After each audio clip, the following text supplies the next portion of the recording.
ನಗರದಲ್ಲಿ ಹಸುಗಳು ಪ್ಲಾಸ್ಟಿಕ್ ಅನ್ನು ಮೇವು ಎಂದು ತಿಳಿದು ತಿನ್ನುತ್ತಿದ್ದು, ಇವುಗಳಿಂದ ಆಗುತ್ತಿರುವ ಸಮಸ್ಯೆಯ ಕುರಿತು ಪತ್ರಿಕೆಯೊಂದರಲ್ಲಿ ಸುದ್ದಿಯಾಗಿರುವುದು. ಪ್ಲಾಸ್ಟಿಕ್ ಹಾವಳಿ ಎಷ್ಟರ ಮಟ್ಟಿಗೆ ಹೆಚ್ಚಾಗಿದೆ ಎಂದರೆ, ನಗರ ಪ್ರದೇಶದ ಬೀಡಾಡಿ ದನಗಳು ಪ್ಲಾಸ್ಟಿಕ್ ಅನ್ನೇ ಆಹಾರ ಎಂದು ಸೇವಿಸಲಾರಂಭಿಸಿವೆ.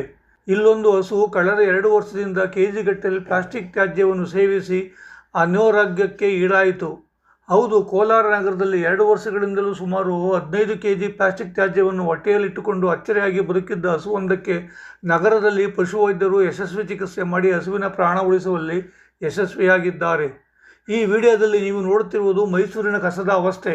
ಕಸ ಸಂಗ್ರಹಣೆಗೆ ಆಟೋ ಟಿಪ್ಪರ್ಗಳಿದ್ದರೂ ಅಡ್ಡರಸ್ತೆಗಳಿಗೆ ಬರುವುದಿಲ್ಲವೆಂದು ನಿವಾಸಿಗಳು ಮುಖ್ಯ ರಸ್ತೆಯ ಬದಿಯಲ್ಲೇ ಸುರಿದಿರುವ ಕಸ. ಇಲ್ಲಿ ಹಾಲು ಕರೆಯುವ ಹಸುಗಳು ಮೇವು ಎಂದು ತಿಳಿದು ಪ್ಲಾಸ್ಟಿಕ್ ಅನ್ನು ತಿನ್ನುತ್ತಿರುವುದು. ನಗರ ಪಾಲಿಕೆಯವರು ಸಮರ್ಪಕವಾಗಿ ಕಸ ಸಂಗ್ರಹಣೆ ಮಾಡಿದರೆ ಇದನ್ನು ತಡೆದು ಬಲಿಯಾಗುತ್ತಿರುವ ಮೂಕ ಪ್ರಾಣಿಗಳ ಜೀವವನ್ನು ಸಂರಕ್ಷಿಸಬಹುದು. ನಿವಾಸಿಗಳಲ್ಲೂ ಒಂದು ಮನವಿ, ದಯಮಾಡಿ ಪಾಲಿಕೆಯವರ